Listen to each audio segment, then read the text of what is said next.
Hello, you're on Purple Spot. I'm George. Welcome to a new episode on this series on different ways of managing AWS credentials used when standing up infrastructure from code. Today's episode will be a show and tell on how to install and configure AWS Vault to integrate with AWS Single Sign On. And so if this series and the content of this channel lines up with your interests, hit the subscribe button and join me in this journey of learning by doing. So, let's get into it.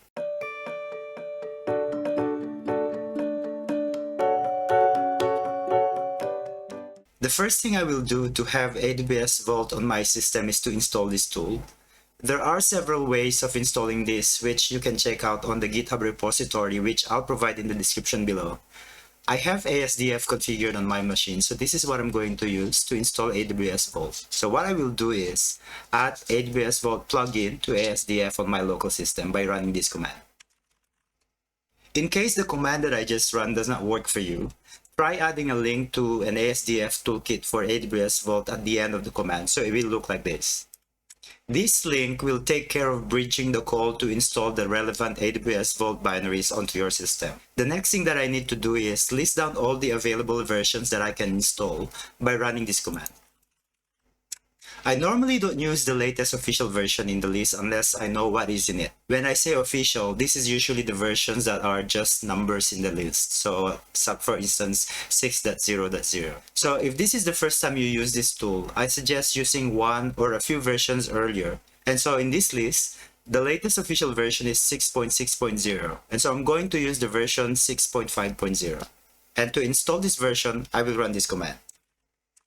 And to start using this, I need to tell my system to point to this version of the tool. I can achieve this in two different ways. I can set it up such that I can use the binary only inside the specific directory. So what I will do is, I'll cd to the scripts directory, and then in here, I'm going to run this command. This means I can run AWS Vault in this directory or in any recursive path inside the scripts directory. So as an example, if I run AWS Vault -- version in this path, I get the version output. Now, if I'm going to create a new directory in here and then cd to that new directory and then run AWS Vault -- version, I also get a result. But now, if I cd to my home directory and then rerun AWS Vault version, it's complaining about a missing version, which means I cannot run AWS Vault outside of the scripts directory. In order for me to be able to run this tool anywhere, I need to run this command. And now if I rerun AWS Vault -- version in here, it now works. And then if I cd to the temp directory and rerun the command, it still works. Now that I have AWS Vault installed, the next component that I need to set up is the vaulting backend component. This is the password management backend that I want my AWS Vault to use. And in my case, I will be using the standard Unix password manager called PASS, which integrates with the standard GPG encryption tool. So I need to install two app packages on my system, the PASS package itself and GPG. In case you're wondering, I'm using Ubuntu on WSL with Windows 11, and to install the two packages that I just mentioned, I will run this command. Now that I have all the tools and packages installed, I can start using the tool. And in order to tell AWS Vault to use PASS as my vaulting password, I need to export an environment variable called AWS Vault Backend and set this to PASS, just like this. I need to do this every time I open a new terminal session, which is a little bit inconvenient. And so what I will do to make this easier for me is I will set this inside my RC file. I use ZSH, so I'll open my ZSH RC file in my home directory. And then all the way to the end of the file, I will export the Vault Backend environment variable. Save my changes and exit the file. So that should take care of exporting the environment variable for me every time I open a new terminal session. When I set up AWS SSO on this episode, I also set up AWS profiles that I can use to execute AWS CLI commands. What AWS Vault will do is pull out all the AWS profiles that have been set on my system. So in here, if I run AWS Vault list, which is the command to see all the available profiles to use with AWS Vault, I will get this result.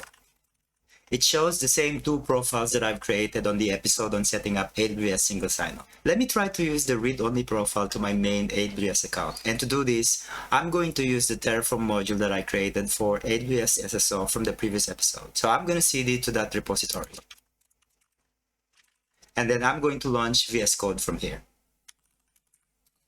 From here, I'm going to head to my VS Code terminal and then export my default workspace. And then I will list down my AWS profiles once again just for reference.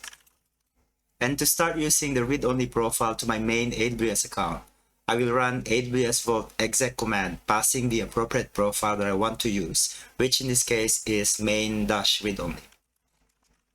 This will initiate some prompts on my browser that will be requiring my input. So let me switch to my browser. This page tells me to log into my AWS Single Sign On page. So I'm going to log in using the same account that I created for myself. Once logged in successfully, I will get a prompt to allow my terminal session to gain access to my profile. So I'm going to go ahead and click allow on this prompt. And now that my request is approved, let me switch back to my VS Code terminal. This session now has AWS credentials associated to my read-only account. And if I list my environment variables and grep for AWS, this result is an indication that I have short-lived credentials set on this session. Now I can start issuing commands like AWS S3ls or AWS IAM list users, and I'm getting a result. One thing to keep in mind is that every time AWS Vault exec is run, a new nested session is created, which means any commands or environment variables set inside this new session will disappear when you exit this session. And because I'm not using an administrator account, I'm going to attempt to run Terragon plan and see what happens. I'm getting an error.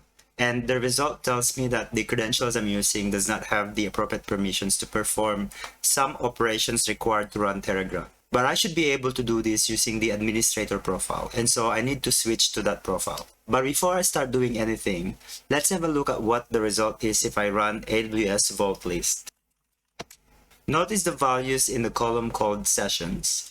This tells me that I have an SSO session that is active for 53 minutes and 4 seconds that uses my main read-only profile. And if I attempt to run AWS Vault exec here and use my main admin profile, it fails. And this is because AWS Vault does not recommend nested sessions. So what I need to do before I can start switching to a different profile is to exit this nested session.